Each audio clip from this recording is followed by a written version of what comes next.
this because we want to get rid of inflation, and we have, but we're going to be paying more for debt.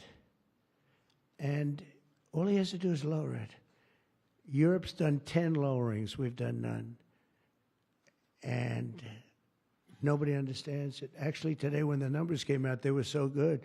You saw yesterday's numbers, incredible. No inflation. Today's numbers.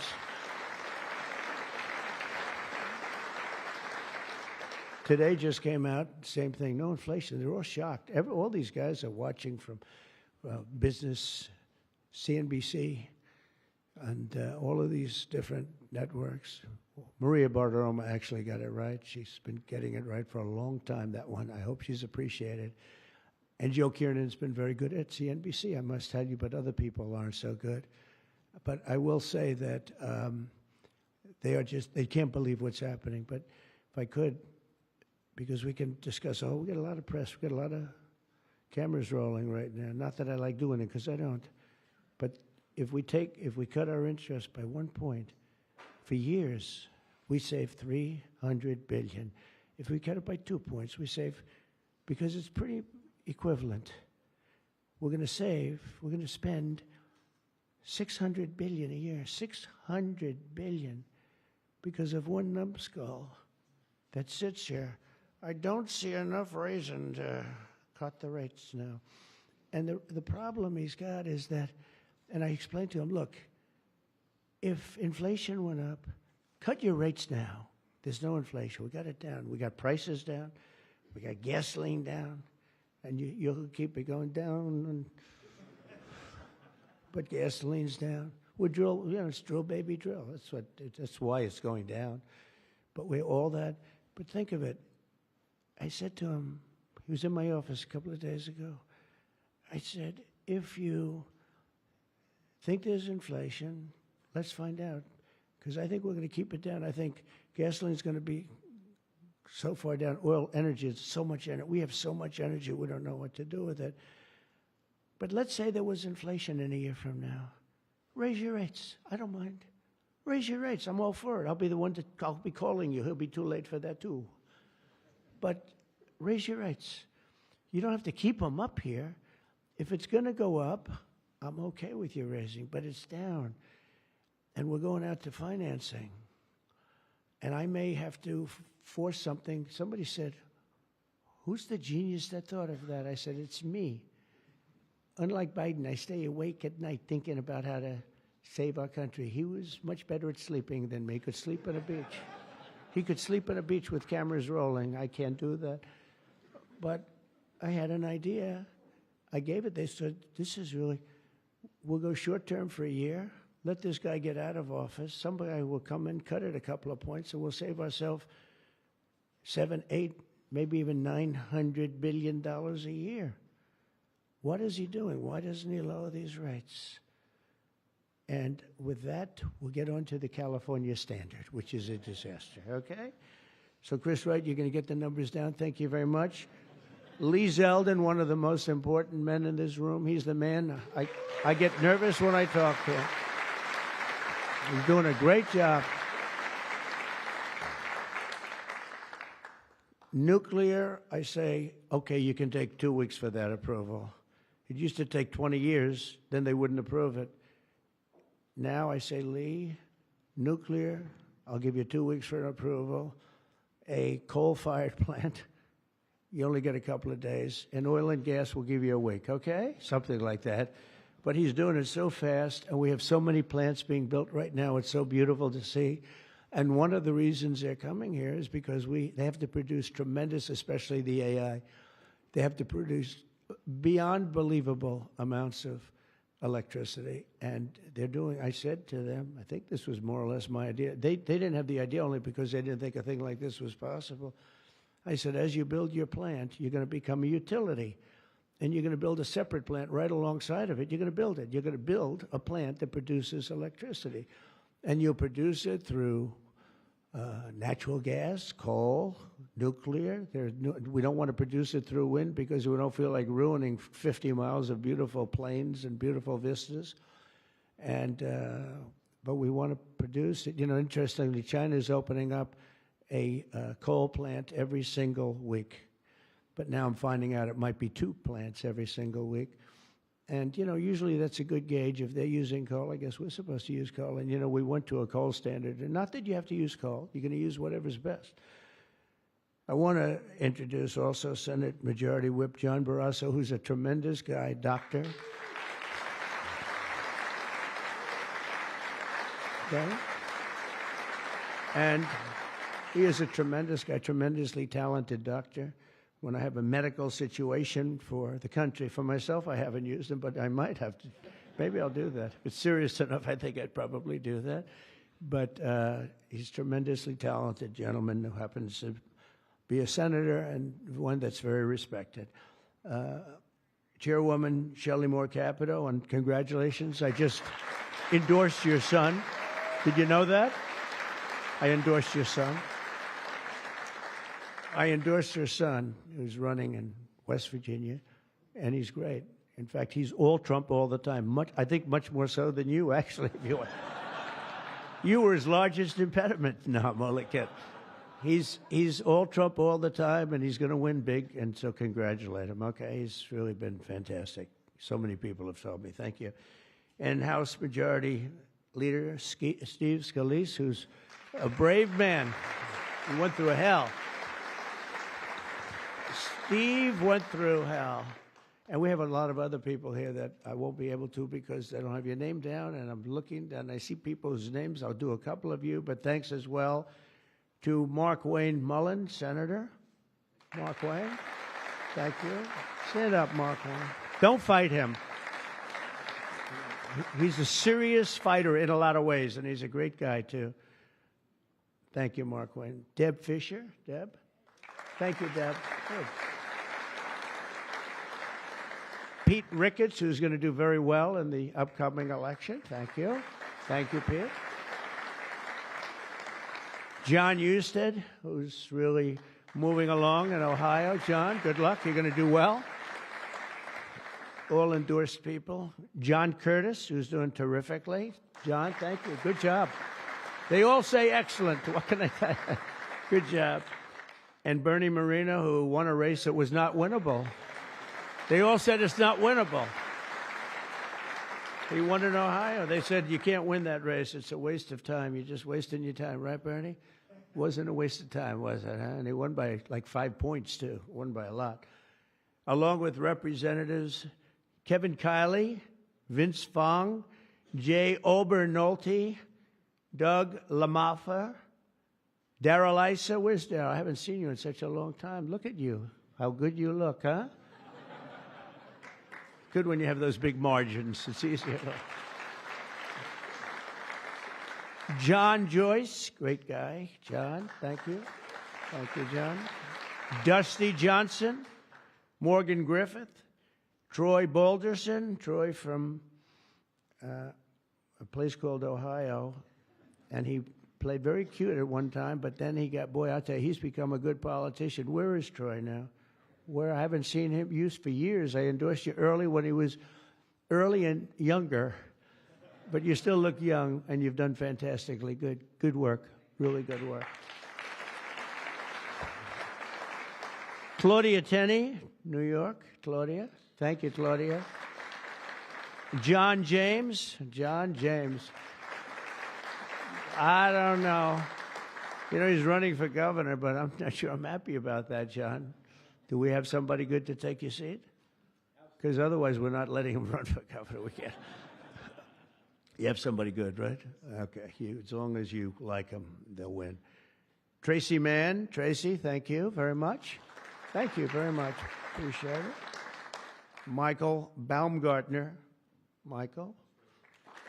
Thank you, Michael. Good. Good job. David Rouser. Thank you. Glenn Grothman. Hi, Glenn. Thank you very much, Glenn. Brett Guthrie. Brett. Thank you, Brett. Rudy Yackham. Thank you. Thank you, Rudy. And I want to thank you all. And there's some additional people in the room, but we have to get back to this. Is like so big. This is a big one. Under the previous administration,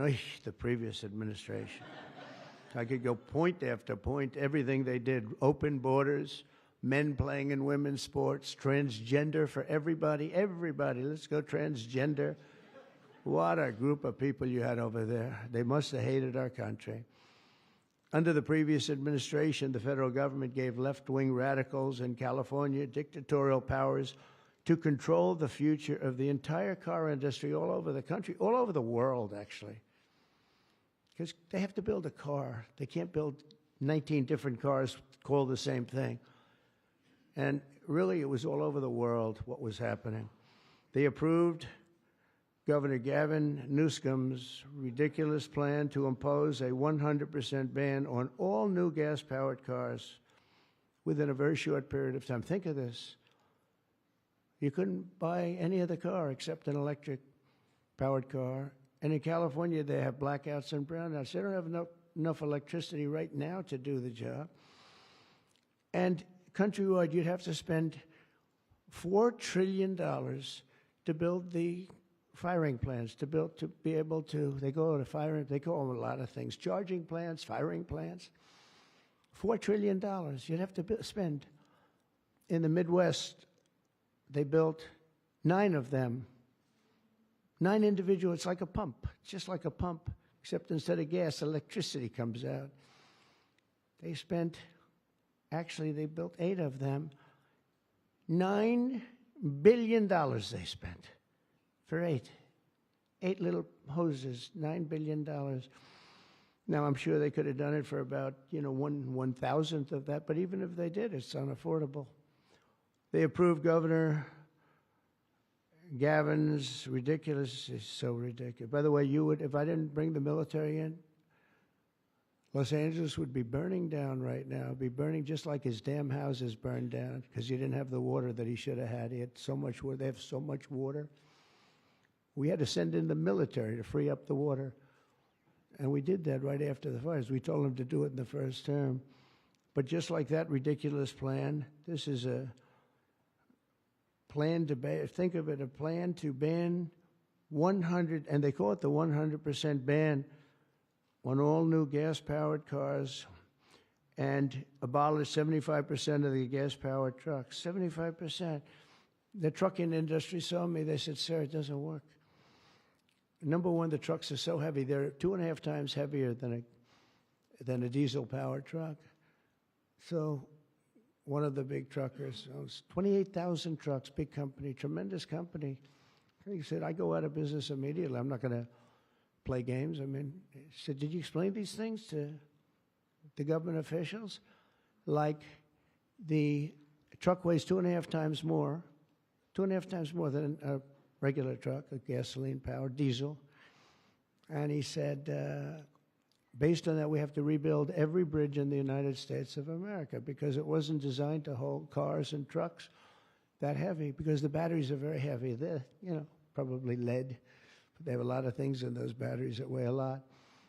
But it's 2.5 times. It's a simple number, 2.5 times. And if you want to do this, you have to spend trillions and trillions of dollars on rebuilding every bridge in the United States, and I guess throughout the world, because they do follow us. And the big rig buses and even cement trucks, they want to abolish certain categories of truck, but they want to go 75% of all of these trucks have to be abolished almost immediately. I mean, the time is just crazy. And they don't go far. Another little problem. With a tank of diesel, you can go from New York to Los Angeles if you want to go to Los Angeles right now. But New York to Los Angeles, and you can go back a little bit. With the electric truck, you'll stop approximately 6 times. Enjoy your stop. And the truckers saw me, and I said, did you just explain this? Because this is like, if you explain it, if a person's reasonable for that, he said, we explained it, they didn't care. They said, we're going all electric. They can't be stupid because anybody that can cheat on elections like them is not a stupid person. But they must hate our country. But I said to this big trucker, he said, Sir, I've been buying trucks my whole damn life. He's a rough guy, smart guy. He said, I got thousands of them. I've been buying them for 50 years, and every single year they got better. They got more efficient, they got bigger, they got stronger. I build apartments in my trucks now for the drivers. I said, what's an apartment? That's on the cab. They put this in. And sir, I know you like luxury, but you wouldn't mind living in one of these. I said, maybe I would, maybe I wouldn't. I mean, it doesn't sound too appealing, but I said, so what's the problem? He said, so I noticed one thing. For 50 years, every single year, one thing happened. They got better.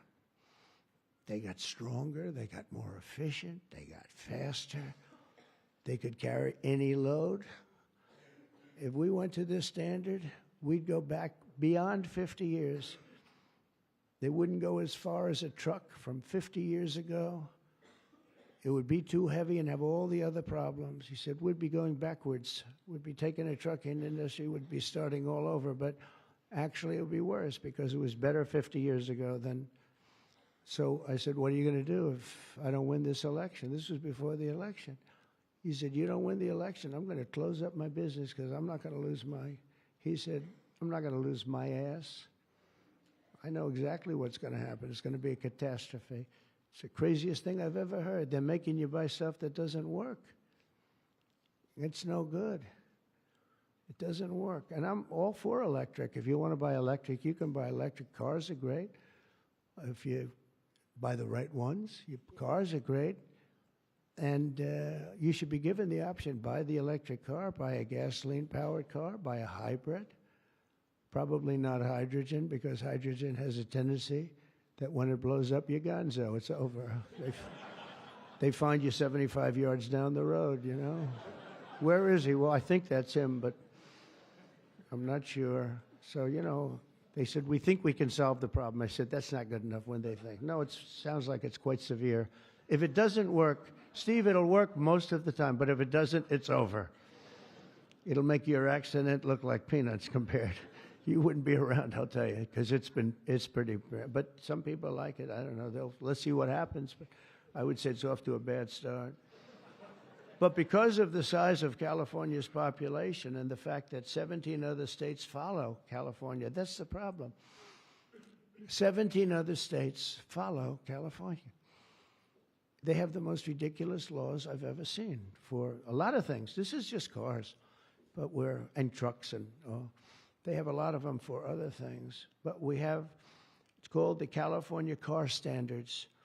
And this horrible scheme would effectively abolish the internal combustion engine, which most people prefer. Like so far, I'd say about 90%. In fact, General Motors announced yesterday they're going to spend about $6 billion on, because of tariffs, and maybe because of my election on November 5th, but because of tariffs, I think, more than anything. They're all coming back. They're coming back from other countries that took them 25, 30 years ago. They're all coming back. We have now almost $15 trillion. They had almost nothing last year, and the year before, they've very, very little. Nobody wanted to be back here. Nobody wanted to come to our country anymore because we were like stupid people. We looked like stupid people. We were laughed at all over the world. Now we're not laughed at anymore, I can tell you that. But they wanted to shatter our domestic supply chains and literally grind civilization to a halt. We would have gone so far back. It's hard to believe, actually. Hard to believe when you don't have enough electricity to give a person a little air conditioning in the summer, and now they want you to take electricity and fire up all these cars. But we're not going to let that happen.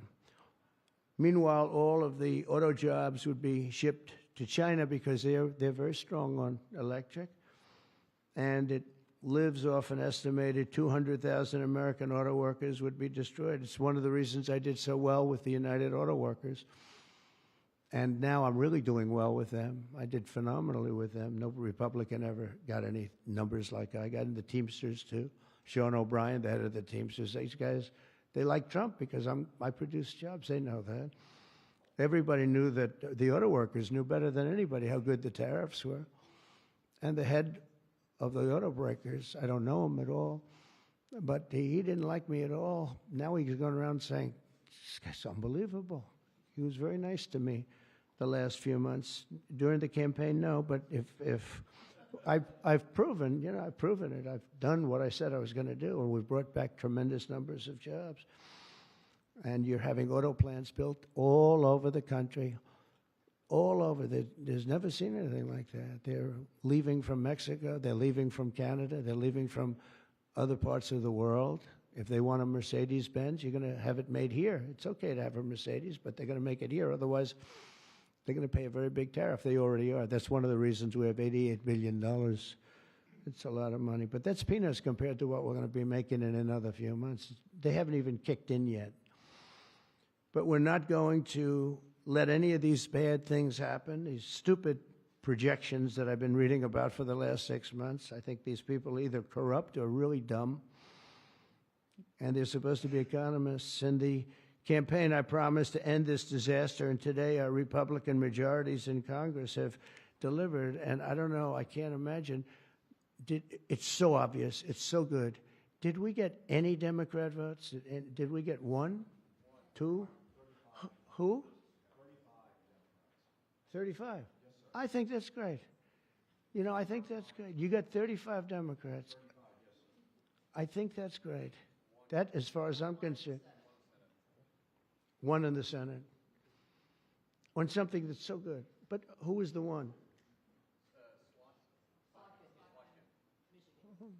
Well, I shouldn't have asked. I congratulate her. I don't care. I think it's great. It's very interesting. Why did I ask that question, Mr. Speaker? But in a few moments, I'll sign 3 pieces of legislation that will kill, totally kill. You can't do anything about it. They can't take us to court. They can't do any of the things they can do with the executive orders. And it's permanent. I'll sign 3 pieces of legislation that will kill the California mandates forever, and they're never coming back. Now, the auto companies are the most happy because now they're going to be designing and building one auto. It will be much cheaper. It's a much less expensive. They were showing me, one of the most respected people was showing me that to save a little, like a half a glass of fuel, cost them thousands of dollars with new computers and stop it. The engine has to stop and then turn on and blah, blah, blah. And I said, does it work as well? No, it's terrible. It's terrible. And that's to save a little bit of fuel, this much fuel that Chris Wright can produce with one extra little oil well someplace, right? One little, a small one, a very small one. But think of it. Your cars are going to cost you $3,000, $4,000 less, and you're going to have what you want. And again, you can get any car you want. You can get electric. A lot of people love the electric. They like Tesla. So do I, in all fairness. I like Tesla. And I like others, too. But I also like combustion engines. And, there are reasons for a lot of things. When I was in Iowa, we had an unbelievable victory, if you remember. Remember? That was nice. You won by, so much. Nobody even talked about anything else, but that was a great victory. But it was unbelievably cold that night, and I was going to watch my victory in the area where I was going to make a speech, and the whole place was littered with cars. I said, what happened? They were electric cars, and they don't work in cold. I said, I didn't know that. And they don't work in extreme heat either. Other than that, they're wonderful. But if you're in a cold climate, how do you do that? But they're electric cars, and I noticed that, and then I didn't pay much attention because we won by about 65 points, so I was more interested in that. But I do remember that scene. I said, what the hell is going on over here? This historic action will also help us reduce inflation and bring down the price of automobiles and electricity very, very substantially. We're building massive electricity right now. It's already started because of that guy right there, Lee Zeldin. By far the most important man in the room, Mr. Speaker. Stand up, Lee.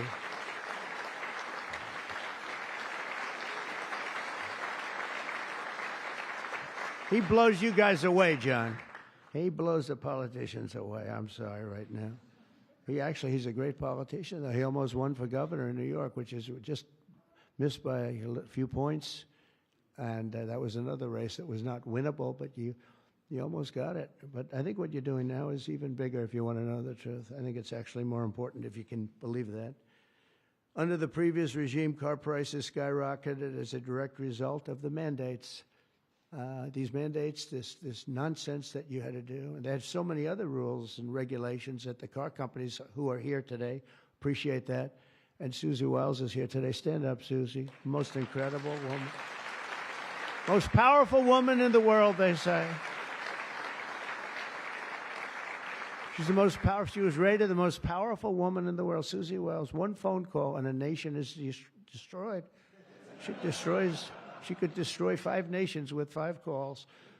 And she's doing a great job. More importantly, right? Doing a great job. There's nobody like. Energy prices would likewise soar as a radical left forced more electric vehicles onto the grid while blocking approvals for new power plants. They want to block the approvals. They want you to have a car with electric, but they block the production of the juice that runs the cars, and all of them, all forms of cars. It's just the craziest thing. We're in a different sphere now. We're in a whole different planet right now. The result would be rolling blackouts and a collapse of our power systems. We'd have a total collapse. You couldn't do it. You couldn't even do it. Think of it, they're forcing you to do something, and they want you to do boats also. I assume boats are being covered by this, and boats, they want you to go all electric, and the batteries are so heavy, the damn boat practically doesn't float. I used to have a lot of fun talking about that one on the tours. We'd talk about it. And I said, what would happen if the boat sank? Because we went to North Carolina, South Carolina. We visited boat factories. Unbelievable guys. And they said, sir, we have one problem. They're forcing us to go electric for the boat. I said, how's it going to work? The boat will not float, sir. It's so heavy. And it won't go fast, and lots of other. And I did ask him a question, because I have a lot of background. My uncle was a big shot at MIT, the smartest guy. He never had a smarter guy. And I guess I have a little of that. My first question was, what would happen if the boat sank? Do you get electrocuted? Remember I said that? And I used to be decimated by these people back here, right? I used to be decimated. They'd say, what kind of a crazy question is that? So I'm actually serious. What happens if you're in an electric boat and the boat is going down? You're in trouble, Susie. And I used to say, remember, I'd get decimated. The audience loved it, but the press would laugh at it. I said, so if I have my choice of going down or jumping 5 or 6 yards away from the boat, but there's a shark there, what do I do? You know what I said? I'd rather be electrocuted. I said, I'll take electrocution every single day. But actually, he said, nobody's ever asked me that question, sir. He makes boats. Nobody ever asked me that question. This is really an unusual question. He said, and honestly, I don't have the answer. He wasn't able to. I said, don't worry about it. If I win, you won't have to worry about it. But today we're saving California, and we're saving our entire country from a disaster. Your cars are going to be thousands of dollars less money.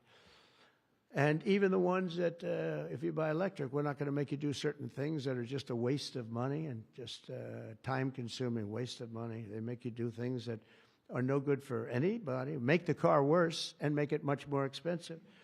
Over the past 5 months, our administration and Republicans in Congress have fought for the American auto worker and for Teamsters and for, by the way, right to work. We have them all. We have, we just call them just workers.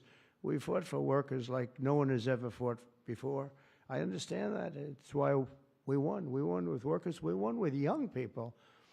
I just saw with TikTok, I was #1 on TikTok in its history. Can you believe that? So I guess I like TikTok. That's why they're saying, are you saving? And we probably will save TikTok, actually. But on my first day in office, I ended the Green New Scam and abolished the EV mandate at the federal level. We abolished it, which is basically that everybody will be driving an electric car within a very short period of time. Now I know why Elon doesn't like me so much, which he does, actually. He does. And he never had a problem. It's very interesting. This is not something new. This has been there from day one, Speaker, right? We're going to abolish the EV mandate. And Elon still endorsed me. because honestly, he never, ever spoke to me about that. And I used to say, I'm amazed that he's endorsing me because that can't be good for him. I'm abolishing the EV mandate. And I once asked him about it. You never talked to me about that. He said, well, as long as it's happening to everybody, I'll be able to compete. It was a very interesting answer. I thought it was a very honest answer, to be honest with you. And I talked about it, that incredible, you know, you would have thought he would have been from day one, you got to make sure you don't do the EV mandate, the abolishing, and never did. Very honest in that sense. And he did say to me, I actually asked him because it was like really strange how I'm with him. He's very, you know, a friend of mine, and he makes electric cars, and we're saying you're not going to be able to make electric cars, or you're not going to be forced to make all of those cars. You can make them, but it'll be by the market, judged by the market. And that's what he said. He said, as long as I'm on the same plane as everybody else, we're going to do good. We make a better product. I said, that's very cool. It's very cool. That was my answer. After that, he got a little bit strange, but I don't know why, over much smaller things than that. As part of the One Big Beautiful Bill, will also further slash the funding for the Green New Scam. As you know, it's the greatest scam in history, saving American taxpayers hundreds of billions of dollars. The windmills are killing our country, by the way. The fields are littered with them, junk. They're littered with them. And they get older, and they get rusty, and they get bad, and they get... This is other countries also. It's the greatest scam in history. It's the most expensive energy you can buy. They're ugly. A friend of mine comes from Minnesota. He's been in New York. He hit it big. He's a very successful guy, actually. And he wanted to go back, see his mother who's not well. And he went back to Minnesota. Hasn't been back there in 20 years. And he said, it's unbelievable what happened. He said, I'm driving down a highway and up a certain road, and the most beautiful fields. I remember them so well. And I was so looking forward to seeing them again. And I looked at them, and they had windmills all over them, these horrible, horrible structures. A very smart guy, this guy. He said, these ugly, horrible things. And he said, it was so bad, I actually drove back to see it because I couldn't believe it. Before I even got to my mother, I drove back. I said, how much do you like your mother? But no, it hurt him to see it. He said, I looked at this field that was one of the most beautiful places in my own mind and imagination that I've ever seen. And I said, it's littered with this garbage. It looked like a junkyard, he said. And some, you know, so then you get different manufacturers, and they don't look alike, and they're not painted alike, different colors. You have... Even if they're white, one's a beigey white, one's a darker white, one's a lighter white. And then they start to rust after 4 or 5 years. And then they start to wear out, and nobody takes them because you're not allowed to bury the propellers, the props, right? You can't bury the props for some reason. I don't know why, but they say that you can't bury a certain type of fiber, and if it goes in the ground, we're all going to die. It's what bullshit this is, okay? They can't bury. So what they do is they leave them up. If you go to Palm Springs, California, take a look. You go into this beautiful community. Before you go, it's like you're riding through a junkyard. Windmills all over the place. Tall ones, short ones, dead ones. They're all dead. Some are hanging over by a thread. They never take them down. They just leave them there, and they start to rust. It's one of the greatest scams, and it's also the most expensive energy. And the environmentalists say, oh, we love wind. It sounds so good, but it's a horrible thing. Environmentally, it's a horrible thing. I say that to you. It's wind, and we are going to have virtually no, one mandate we have, we're going to natural gas, nuclear. Nuclear, we just had a big signing with nuclear, making it easier, safer, and better. It's really... I would say probably more than any other form of energy that's come about. It's been amazing what's been done. It's very safe, very good, and very inexpensive. But we're not going to let windmills get built because we're not going to destroy our country any further than it's already been destroyed. You go and look at these beautiful plains and valleys, and they're loaded up with this garbage that gets worse and worse looking with time. It starts when the rust comes. 4.5 years, it starts to rust. And it's very expensive to paint them. So they don't paint them. and they're horrible. What's happened is horrible. So we're not going to approve windmills unless something happens that's an emergency. I guess it could happen, but we're not doing any of them. I hope the Senate will soon pass a bill the House can quickly approve and get to my desk by the 4th of July. We'll have this done.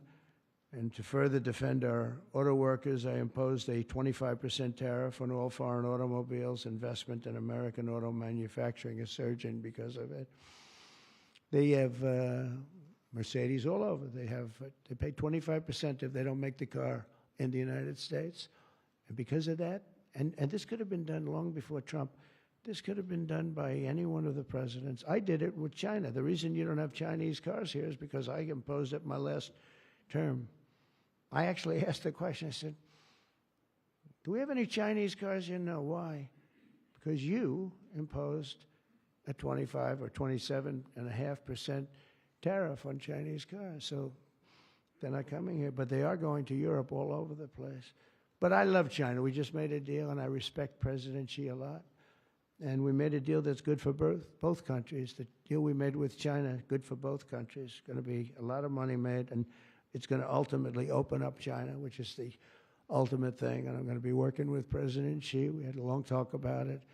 And that's going to be good for China. It's going to be good for us. But we're going to be opening up China. That's bigger than what we signed. And I think had we not signed it, that wouldn't be happening. It's going to happen. It's going to happen fairly soon.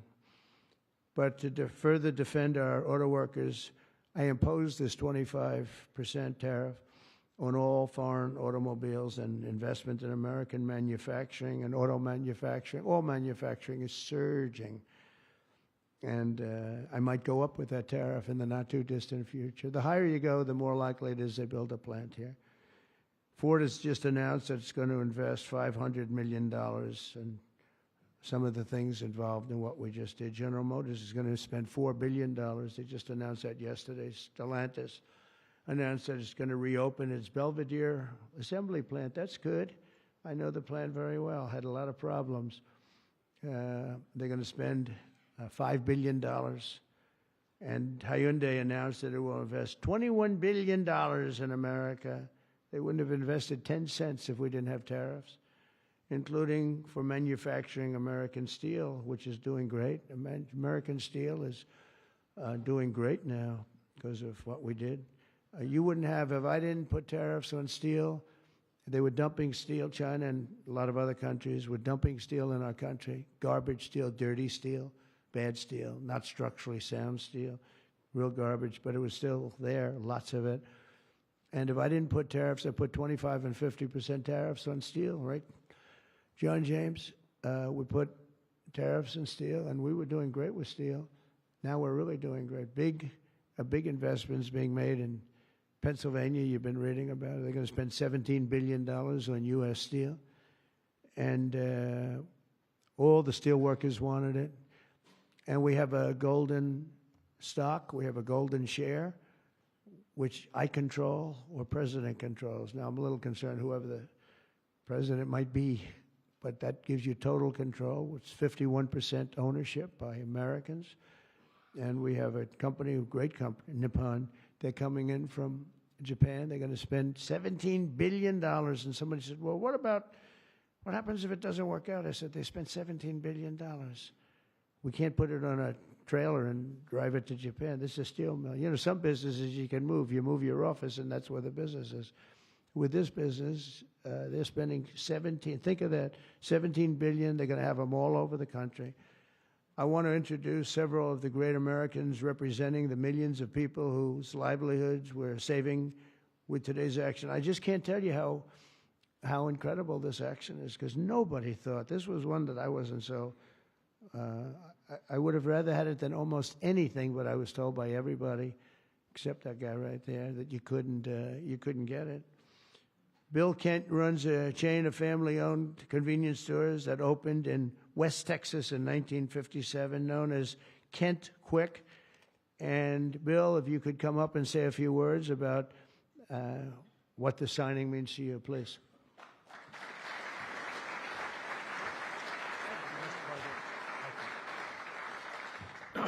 Wow, you're probably wondering why I've called you all here today, right? What a great day. From my perspective, I'm in the convenience store and petroleum marketing business, and what this does is it gives us freedom. It gives the consumers freedom to pick what kind of car they want, but more importantly for us, it gives us the ability to plan going forward, because with mandates, we were forced to have to look at putting in infrastructure that frankly is extremely expensive and doesn't give you any return. So this allows us, it's going to free me up and our companies up to invest in what people want, in the cars they want, and it's a great day. So, Mr. President, Congress, thank you, Steve, everybody, thank you so much. Thank you.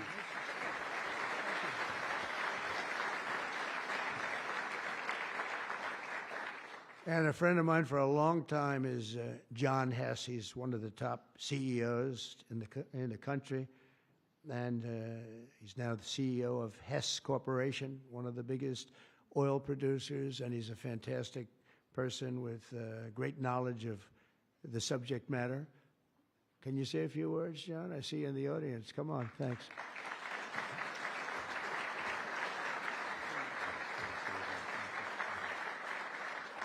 Hi, I'm John Hess, and CEO of Hess Corporation, a proud producer of oil and gas in North Dakota and the Gulf of America.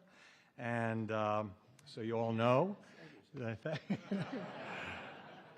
I was born in New Jersey, grew up in New York, and my father started our company by driving a secondhand oil truck. So, Mr. President, it's an honor to be before you today, and thank you for that.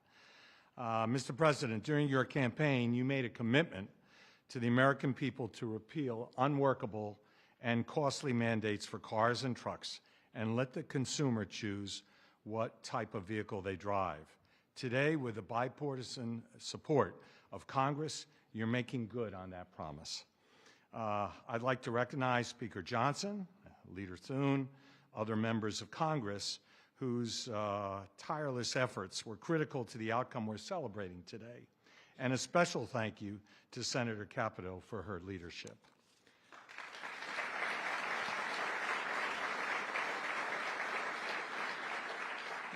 This announcement today is about consumer choice and affordability for American families. It's also about making our country, auto industry, more competitive, Mr. President, and you said that very eloquently. As you know, Mr. President, one-size-fits-all policies like those adopted in California do not work.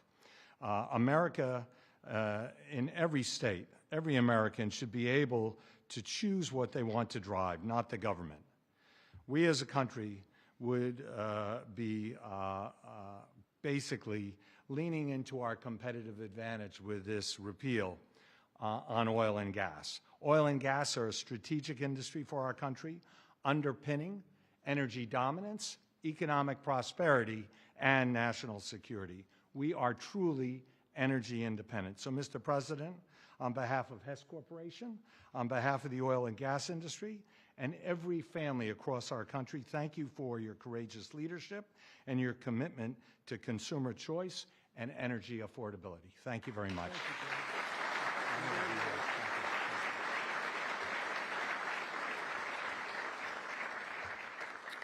Very respected guy. The California EV mandates would also have devastated our nation's incredible truck drivers and the trucking industry, and I gave you a little bit of a rundown on that. But a diesel-powered semi-truck can drive from Reno, Nevada, I'll give you some other locations, Nevada to Los Angeles, California, and back on a single tank of diesel oil, diesel fuel, but the same exact journey would require an electric truck driver to stop also 6 times at recharging stations, adding an estimated 9 hours to the trip. I don't know too much about the trucking industry, but this is not sounding good. Here to discuss a little bit about the trucking industry, Gina Jones. And Gina, a real expert on trucks, I can tell you that. She's going to come up and tell us about trucks. Thank you, Gina. Thank you,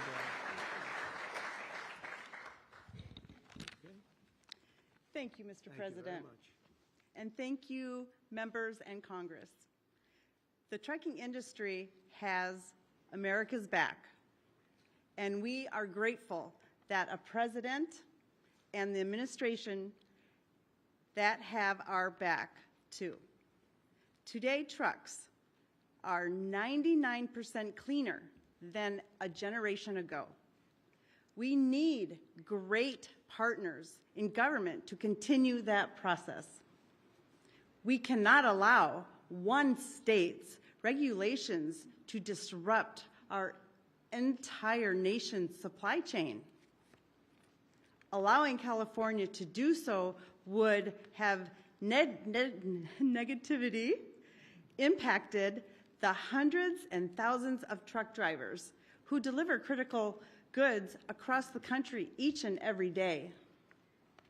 In order to deliver for American families and businesses, we need realistic national standards. With the signing of this resolution, Mr. President, you have delivered the leadership that trucking industries need. Promises made, promises kept. On behalf of the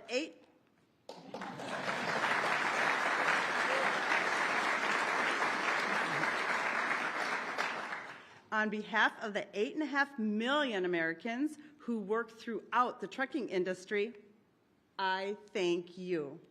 Thank you very much. Thank you very much. Great job. Great job. So just to wrap it up, I say under the Trump administration, we will restore the full strength, might, and glory of the American auto and trucking industry. We'll protect our truck drivers, auto workers, small business people, and manufacturers all over our country, and actually all over the world, and that's okay too.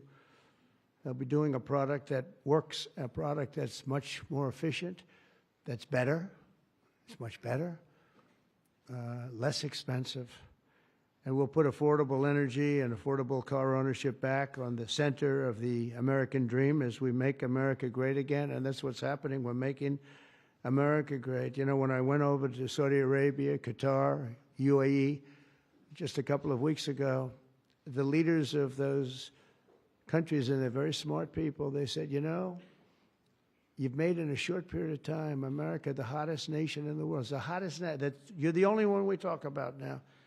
And 6 months ago, it was a laughingstock. They said that to me, those words. It was a laughingstock, and it was an absolute laughingstock. We've got the hottest nation right now in the whole world, and the numbers are reflecting it too.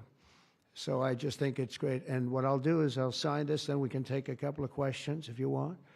And we will be finished, and you're going to go off, and you're going to build the most beautiful automobiles for 20% less money.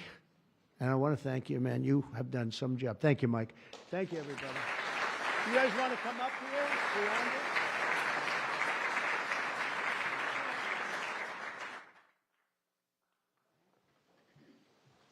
Come on, surround it.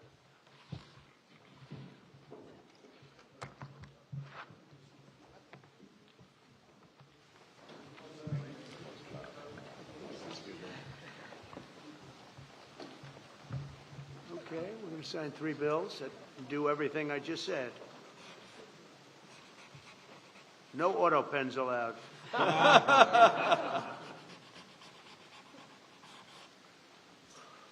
That's for you. Keep that, Mike.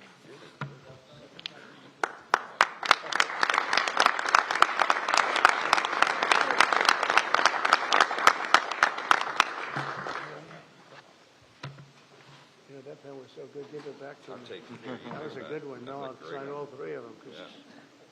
you never know what you get with the new one. Number 2.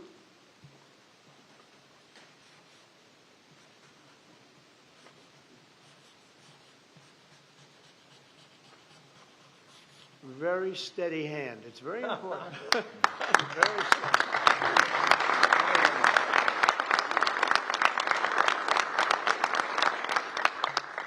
Only a steady hand can sign like that, right? Absolutely. Right? I've been told that, actually. And here's number 3, and it all goes into effect. Everything I said goes into effect. Lower prices, better cars, and choice. sense. You can say choice. We have choice for education, and you have choice for cars now, right? Common Right, sense common is right. sense. You're right. Common sense is right.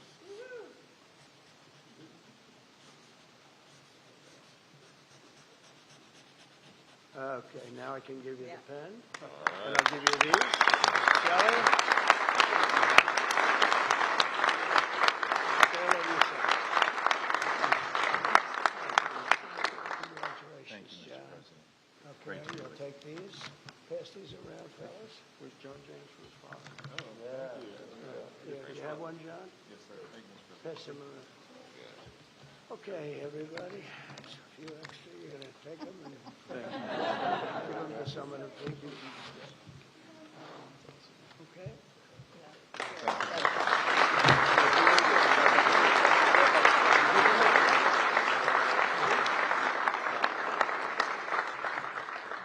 Go ahead, please.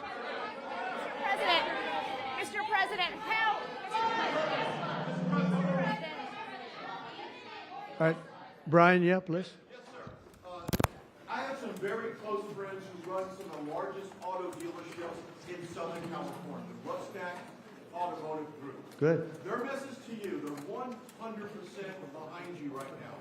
They know they're going through some soft sales period. True. They're in it for the long haul. What's your message to thousands of auto dealerships across this country that are kind of navigating through this tariff? Yeah, they're going to do better than ever before. They're going to sell cars in America at levels that they've never even thought of before. And they're going to make more money than they ever made before. It's going to be great. They're going to be selling a better car, too. It's going to be a better product. And they're behind you 100%. I know that. They have been behind me, right? They knew it was right.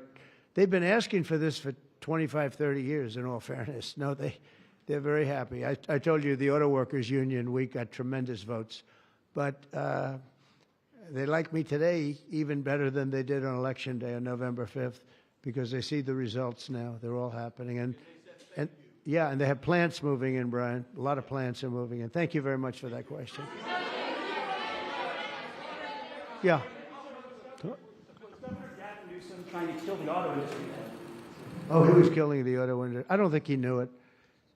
I think he's a guy who he's just got a faulty thought process. You look at that train. The train is the most. I've seen people, stupid people, with cost overruns for years. I've watched where something would cost twice as much or 3 times, but this thing is costing 20 times more. It's the most incredible disaster I've ever seen.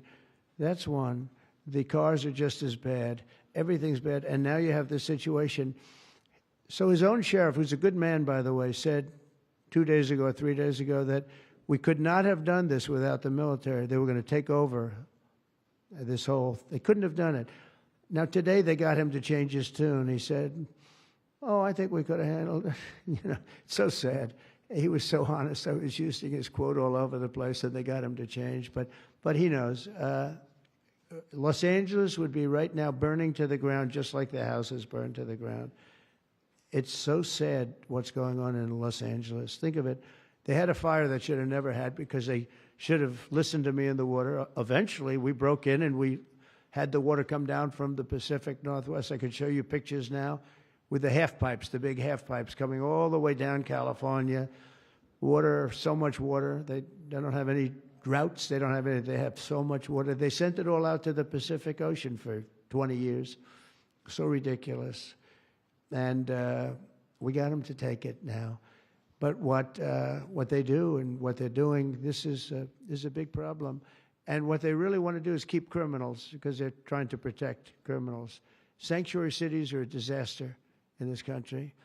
And most of the voters don't want them. Politicians like them for whatever reason, but I think the politicians are wrong. That's why we won in such a convincing fashion. We won all 7 swing states. We won by millions of votes. We won 2,750 districts as opposed to 505. That's why when you look at the map, it's almost all red. It's got 2 little blue stripes on each side of it. It's almost all red. But now you have to... I always got along with Gavin. I like Gavin. I've liked him always.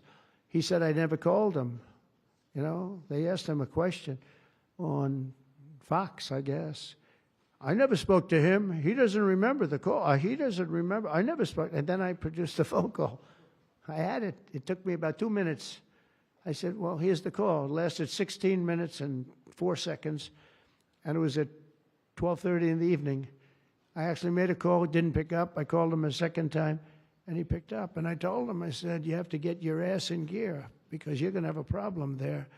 And he would have. If we didn't bring the military in, he would have had, you would have right now something. And I went through it because I follow the rules 100%. And I watched in Minnesota where you have the man who ran for vice president of the United States. Fortunately, he was a disaster. But he wouldn't call in the National Guard. And I eventually called in the National Guard, but it was seven days late. I said, I'll never do that again. I'm never going to, if I see problems brewing, if they're not going to do the problem, I'm not going to wait 2 weeks. Because that city, Minneapolis, burned down. If you remember the CNN anchor, he was standing there saying, yes, this is a peaceful rally. And behind him, the entire city was on fire. It looked like World War II. And I appreciate the question.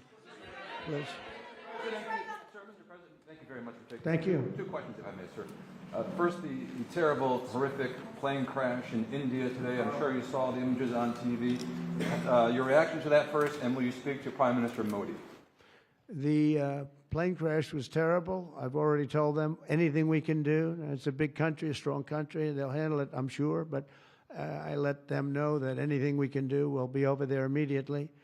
But it was a horrific crash. It looks like most are gone. They actually maybe have a couple survivors, which is just heard. But that was a horrible crash. Nobody knows. Nobody has any idea what it might be.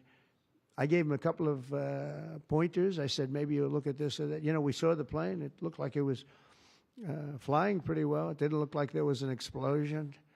It just looked like the engines maybe lost power. But, boy, that is a terrible crash. It's one of the worst in aviation history. Yeah, second? How confident are you, sir, that conflict with Iran can be avoided? Well, I'd love to avoid the conflict. Iran's going to have to negotiate a little bit tougher, meaning they're going to have to give us some things that they're not willing to give us right now. I'm the last person. I've kept us out of wars.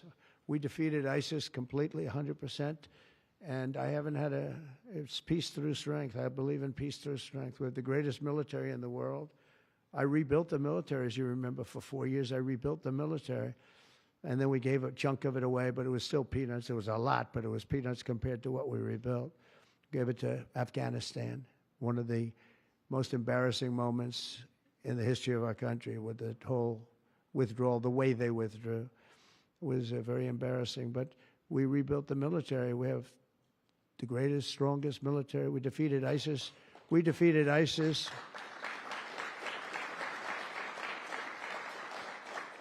We defeated ISIS in 4 weeks. It was told to be 5 years. It was going to take 5 years, anywhere from 4 to 5 years.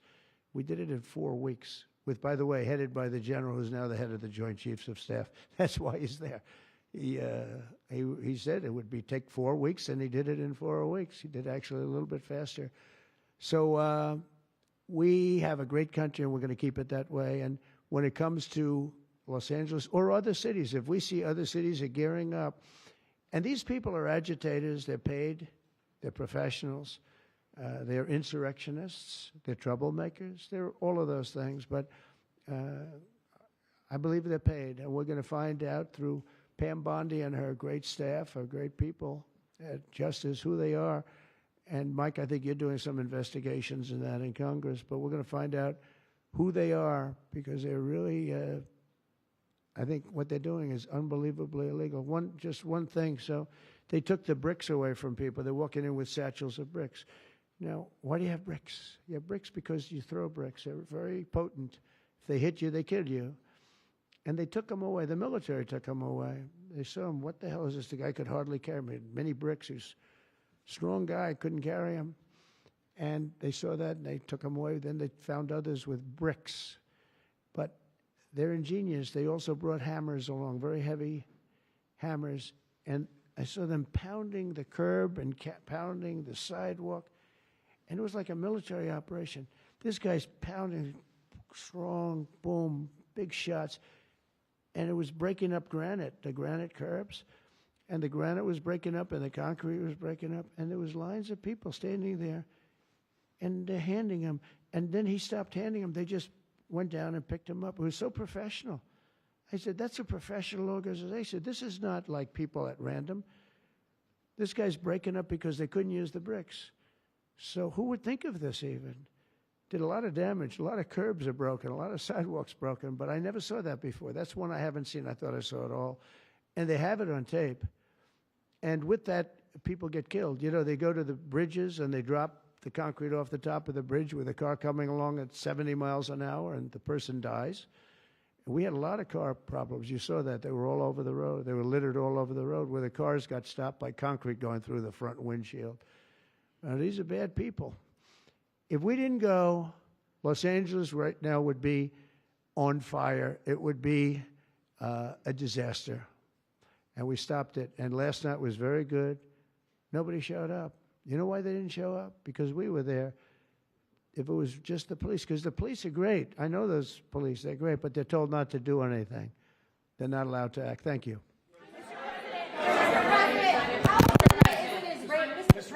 Mr. President, how imminent is an Israeli strike on Iran?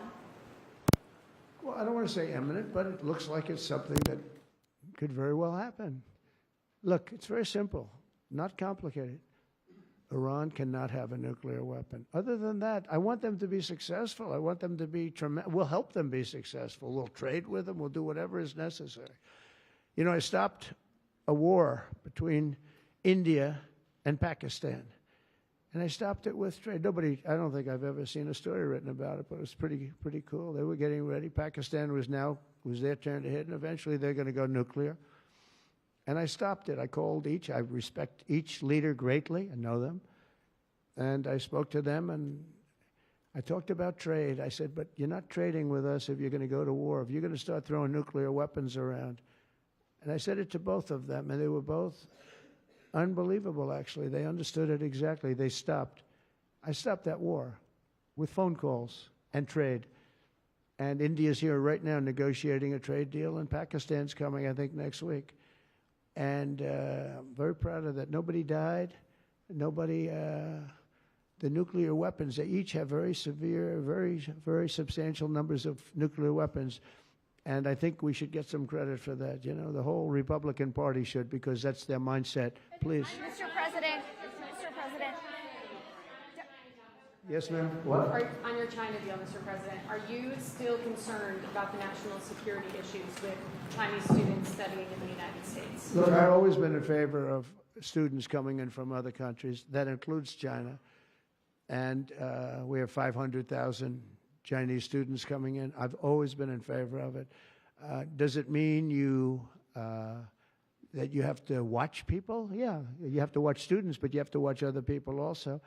I've always been strongly in favor of it. I think it's a great thing. It's good for our schools. I think it's good for our country. I'm also in favor of having them stay. I've been in favor of letting them stay. If you get educated for 4 years, you're willing to get educated for 4 years. I like people being able to stay. You know, they have some great students. You have some, these are Republicans clapping, you know, because a lot of Republicans don't like that idea. I happen to like it. I'm a real Republican, believe it or not. But I like the idea. They go 4 years. To me, that's almost like, you know, just buying your way in a very legitimate way. And, you know, you have stories where Apple wants to hire somebody and they can't hire him because he can't stay. He went to a great school. He finished first in his class. They made him a big offer, and everything's done. But he has no idea whether or not he's going to be able to stay. And I'm all for making sure that people like that can go to work for all of our great companies. And you know what they do? They go back to their country, and there are stories that are all over the place. They go back to their company, and they start a company just like they were going to start here. They end up starting it in China or India or someplace else, and now they're among the richest people in the world. They've got thousands and thousands of employees that make it great. This is happening all the time because they're not allowed to stay. And I think we'll probably end up doing something about that, right? I think. Yeah, go ahead. Go ahead. You in the blue, please. Light blue. Thank you, Mr. President. How close are you to step back on between Ukraine and Russia? We see a very bad escalation. Are you going to leave it in the hands of the Europeans? I'm very close to the situation. I'm very disappointed in Russia, but I'm disappointed in Ukraine also because I think deals could have been made. And, you know, we're losing 5,000, 6,000 people a week, soldiers mostly, but also people living in towns because they're getting hit by missiles again. How'd you like to live in a building and you think a missile has a good chance of hitting your building during the evening? It's horrible. Must be horrible to live like that. But, I mean, we'll get it, but it's, I'm disappointed that it's not done. We did great with India and Pakistan. We did very good with Israel. I thought, look, October 7th was a disaster. People forget, you know, they like to forget. That was a horrible thing. But, you know, none of these things would have happened if I were president. If I were president, none of it would have happened. You wouldn't have the Israel problem. Iran was broke. They had no money. We had big sanctions on them. Biden immediately let them get rich, $300 billion they have right now. But they had no money for Hamas or Hezbollah. They had no money for anything. It was perfect. We wouldn't have had inflation that was caused by oil, Chris. The oil price went through the roof. It was also caused by their spending, but it was caused more by oil than anything else. The oil went so high, got close to $100 a barrel, and that cost. And that also kept the war going with Putin because at $100 a barrel, that was a big money-making experience. But now it's down to where it's not so good for them anymore. No, it's very important to get that solved. That's a bloodbath. That's a terrible bloodbath that's going on. Yeah, please, go ahead. Following up your question, answer on India and Pakistan for stopping the war between them. India says that they cannot talk to Pakistan unless Pakistan takes actions against terrorists. We're going to get those two getting together, you know. I told them, India and Pakistan, they've had a long time rivalry over Kashmir. And I said, I can solve anything. I'll be your arbitrator. I will be your arbitrator. I can solve anything. And I started the first question, how long has it been going on? They said, 2,000 years. I said, oh, that's a problem. Maybe I'll think about it. Mr. President, Mr. President. When I heard 2,000 years, I said, maybe I'll have John Hess solve that problem. Mr. President, will you punish Israel for striking Iran? Peter? Thank you, President Trump. I have two. First, on immigration. What made you change your mind about targeting in California farmers and people in the hotel and leisure business? Well, we're not targeting. In fact, if you look today, I put out a statement today about farmers. Our farmers are being hurt badly by, you know, they have very good workers. They've worked for them for 20 years. They're not citizens, but they've turned out to be, you know, great. And we're going to have to do something about that. We can't take farmers and take all their people and send them back because they don't have maybe what they're supposed to have, maybe not.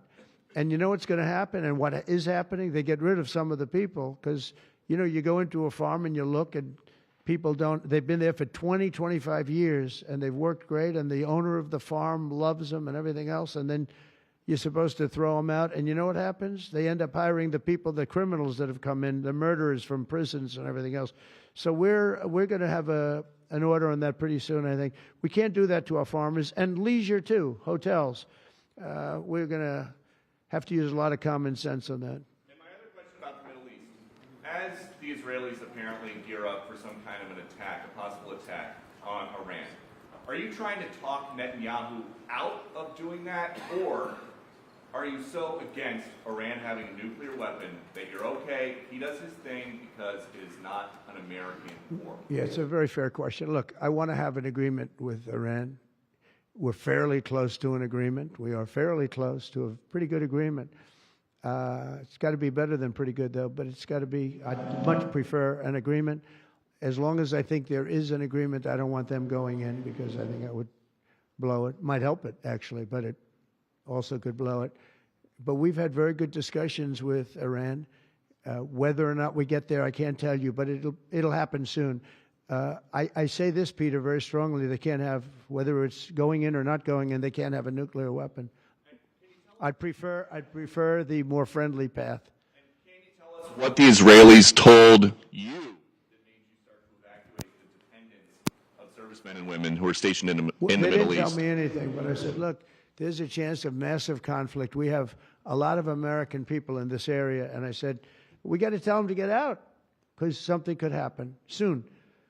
And I don't want to be the one that didn't give any warning and missiles are flying into their buildings. It's possible. So I had to do it. I had the choice. Do I do it or not? Doing it has its downside, but it also has its upside. Like you're going to save a lot of lives if it should happen. Hopefully that doesn't happen. Right? Thank you.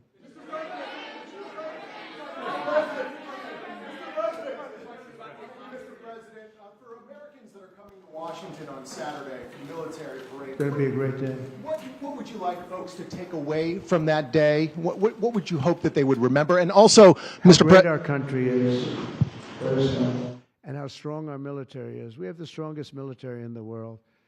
You know, it's very interesting. 3 weeks ago, it was the end of world anniversary, end of World War II, and I called France and Macron, who's a good man. I said, what are you doing? He goes, we're celebrating World War II, our victory. I said, your victory? Your victory. Tell me about that. And then I called somebody else, and I happened to speak to President Putin at the time. Now, in all fairness to him, he lost 51 million people, and he did fight.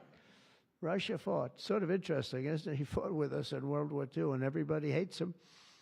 And Germany and Japan, they're fine. You know, someday somebody will explain that, but I like Germany and Japan, too. But Putin is a little confused by that, you know. He said, we lost 51 million people and we were your ally, and now everybody hates Russia and they love Germany and Japan. I said, let's explain that sometime, okay? But it's a strange world. But I will say this, look, I want them to go away saying how great our country is and how great our military is. And I was making all these calls. For some reason, I spoke to like 4 different places. Sir, are you celebrating? And I said, you know, we won World War II and World War I, right? We won them. And yet we're the only country that doesn't celebrate. Everybody's celebrating except us. And I said, we should celebrate too. There are several No Kings protests planned across the country on Saturday as well. What are your thoughts on those? What do they call? No Kings? No Kings. I don't feel like a king. I have to go through hell to get stuff approved. A king would say, I'm not going to get this. A king would have never had the California mandate to even be talking to him. He wouldn't have to call up Mike Johnson and Thune and say, fellas, you got to pull this off, and after years we get it done. No, we're not a king. We're not a king at all. Thank you very much. Go ahead. Yeah, go ahead. Sir, go ahead. Mr. President, sir, you made a lengthy posting today on Truth Social about Senator Rand Paul. Do you expect to see him at the picnic tonight, sir? I do. I look forward to seeing him, actually. I like him. He's the hardest vote in the history of the U.S. Senate to get.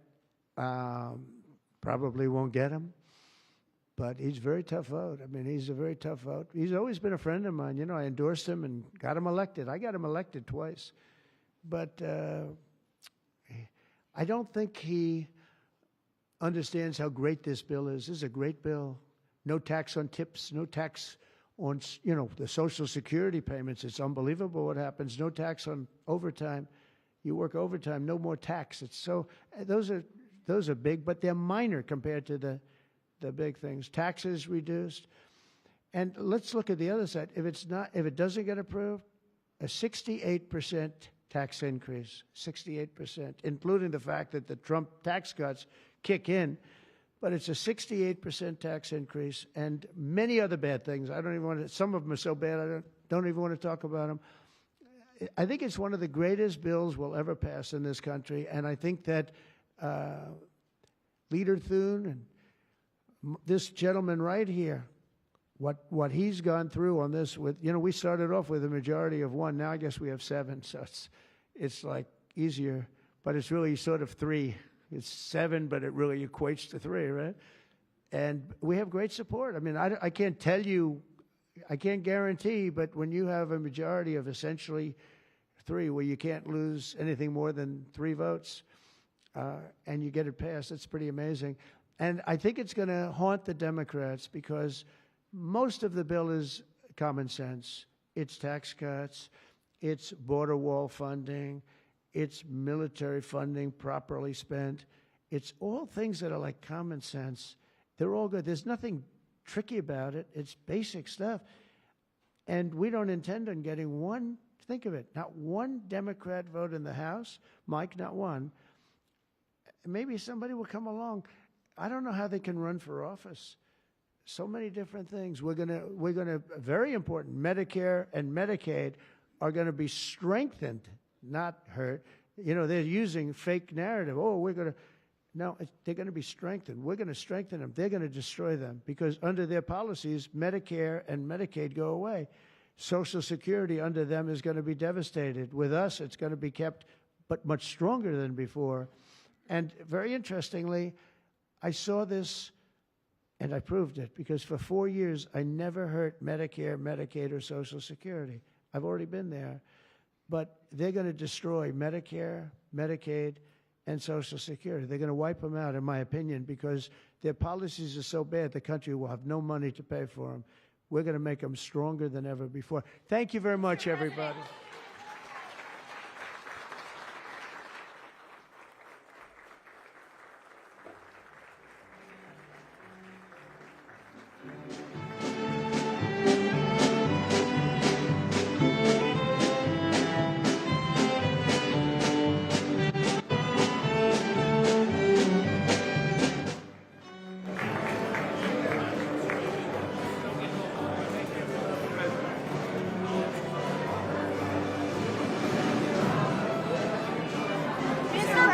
Mr. President, did you support red line protests? Red line.